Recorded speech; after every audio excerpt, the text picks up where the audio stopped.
di atas meja. Berdoa mulai. Allahumma sur aiba sayyi amri wa la tuzhid barakata ilmihi minni. Allahumma fa'na bima 'allamtana wa 'allimna ma yanfa'una wa zidna ilma walhamdulillahi rabbil alamin. Ya man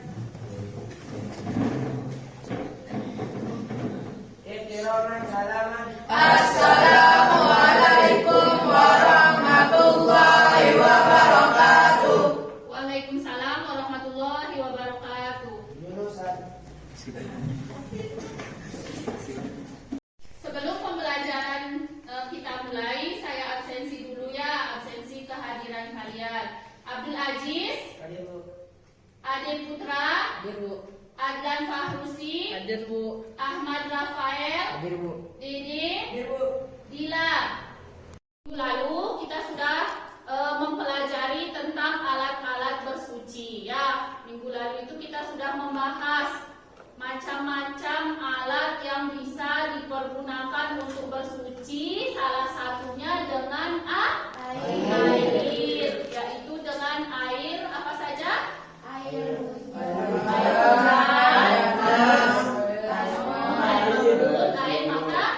air itu pembelajaran kita minggu lalu ya. Semoga masih bisa diingat dan selalu kita bisa mengetahui apa itu alat-alat yang digunakan untuk bersuci. Nah, untuk yang selanjutnya kita akan membahas pelajaran hari ini. Yang akan kita bahas hari ini adalah masih keterkaitan dengan pembelajaran minggu lalu. Ya, minggu lalu kita membahas alat untuk bersuci dan untuk pertemuan kali ini kita akan membahas tentang hadas. Ya, di mana tujuan pembelajaran peserta didik mampu menjelaskan pengertian hadas dengan baik dan benar. Terus yang kedua, peserta didik mampu mengidentifikasi macam-macam hadas dengan baik dan benar. Terus yang ketiga, peserta didik mampu menjelaskan tata cara bersuci dari hadas dengan baik dan benar.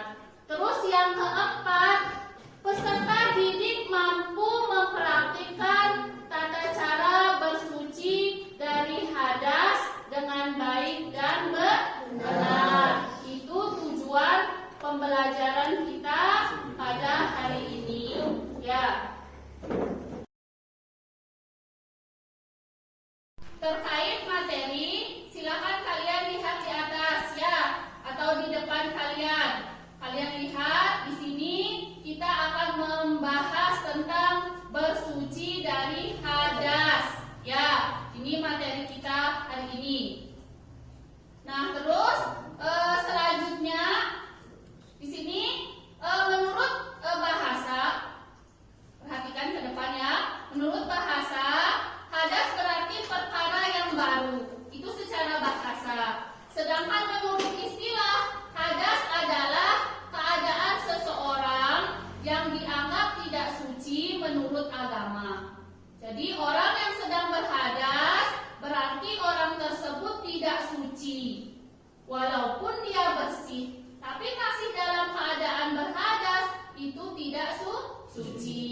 Orang yang akan mengerjakan sholat, maka dia harus berwudu terlebih dahulu apabila berhadas kecil, dan harus mandi apabila berhadas besar. Itu pengertian hadas menurut bahasa dan menurut istilah. Nah, terus macam-macam hadas di sini. Yang pertama, hadas kecil. Ya, di mana hadas kecil adalah hadas yang cara mensucikannya dengan berwudu atau dengan tayamum. Itu hadas kecil. Terus yang kedua, hadas besar. Hadas besar adalah hadas yang dapat disucikan dengan cara mandi. Mandi untuk menghilangkan hadas disebut mandi zanabat atau mandi besar. Terus dasar hukum yang mewajibkan seseorang untuk mandi zanabat bagi yang berhadas besar adalah firman Allah, ya, wa in kuntum zunuban fatahuro. Jika kamu junub maka mandilah. Itu ya, Quran surat Al-Maidah ayat 6. Nah, terus yang termasuk hadas kecil. Yang pertama, menyentuh kemaluan dengan jari atau telapak tangan tanpa alas. Itu namanya berhadas kecil. Ya, terus yang kedua, hilang akal atau hilang kesadarannya seperti tidur, gila, pingsan, itu juga termasuk hadas kecil. Yang ketiga, keluarnya sesuatu dari dua jalan, yaitu kubul dan dubur, baik berupa benda padat atau cair atau angin di sana, ya. Entah kalian kencing, berak, kentut, itu namanya berhadas kecil. Terus yang keempat, dengan sengaja bersentuhan kulit laki-laki dan perempuan yang sudah balik dan bukan mahram, tanpa batas yang menghalangi antara kulit dan kulit tersebut. Itu yang termasuk hadas kecil. Nah, untuk yang selanjutnya, yang termasuk hadas besar. Yang pertama, mengeluarkan air mani, baik dengan bermimpi atau tidak. Itu termasuk hadas besar. Nah, terus yang kedua, haid atau menstruasi, yaitu darah yang keluar dari rahim wanita pada setiap bulan dan bukan penyakit. Terus yang ketiga, nifas, ya, yang keluar dari rahim wanita setelah melahirkan, itu namanya nifas. Terus yang keempat, melahirkan. Yang kelima, mati atau meninggal dunia. Yang keenam, hubungan suami istri. Itu namanya yang termasuk hadas besar. Ya, jadi bisa dipahami. Nah, terus yang terakhir di materi ini, larangan bagi orang yang berhadas besar. Jadi, larangan tersebut meliputi mengerjakan sholat, berkumpul suami istri, mengerjakan tawaf, i'tikaf, berpuasa, membaca Al-Quran. Itu larangan bagi orang yang berhadas besar. Nah, dari penjelasan materi ini sudah jelas? Apa yang ada mau ditanyakan? Jelas? Jelas. Ya, itu ya materi untuk hari ini, yaitu bersuci dari hadas. Ya. Baik, setelah tadi saya sudah menyajikan materi terkait tentang bersuci dari hadas, untuk hari ini akan saya bagi kelompok, ya, menjadi 3 kelompok seperti pembelajaran kita minggu lalu, ya. Kelompok 1 itu Hafsah, ya. Terus Hafsah, Fadlan, Rifki, Maksi, Aziz. Untuk kelompok 2, Firman, Dede, Alia, Nisa, Jordan. Terus kelompok 3, Joni, Ade, Aira, Faikoh, Akmal, Murobi. Itu masuk kelompok 3, ya. Jadi saya bagi 3 kelompok untuk mempraktikkan tata cara bersuci dari hadas kecil. Kalau kita berhadas kecil, kita berarti harus bersuci dengan cara apa? Berwudu. Nah, jadi untuk sekarang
Dari pembelajaran tadi, setelah saya sajikan materi, terus kalian sudah mempraktekkan tata cara bersuci dari hadas.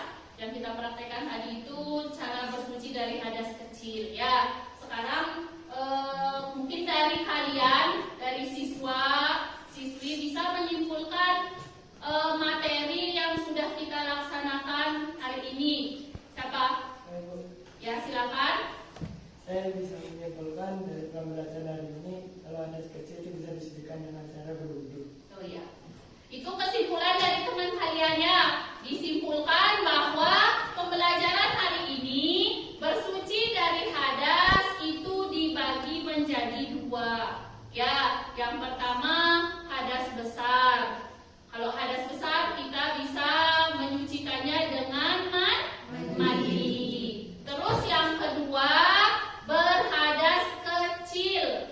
Seperti yang disampaikan oleh temannya tadi, tata cara mensucikan hadas kecil cukup dengan berwudu. Itu kesimpulan pembelajaran yang kita lakukan pada hari ini ya. Dapat disimpulkan bahwa tata cara bersuci dari hadas yaitu dengan cara berwudu, itu untuk hadas kecil. Sedangkan untuk hadas besarnya dengan tata cara dengan mandi. Ya, bisa dipahami?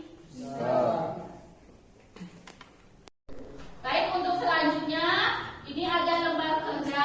Peserta didik kalian jawab ya sesuai dengan materi tadi, yaitu tata cara bersuci dari hadas. Ya, isi namanya.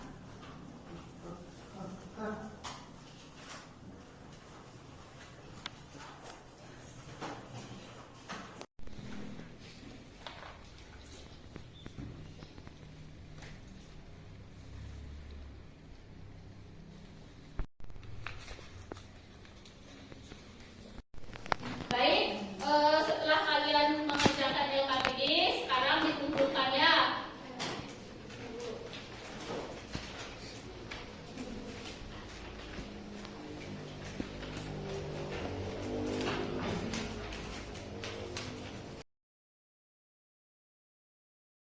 Kita mempelajari materi dan sesudah itu kalian mempraktekkan dan sudah mengerjakan lembar kerja peserta didik. Alhamdulillah pembelajaran kita hari ini selesai dengan baik dan lancar. Semoga apa yang kita pelajari bermanfaat ya. Nah, untuk untuk hari ini kita cukupkan pembelajaran dengan membaca hamdalah dan doa kafaratul majelis. Ya, alhamdulillahirabbil alamin.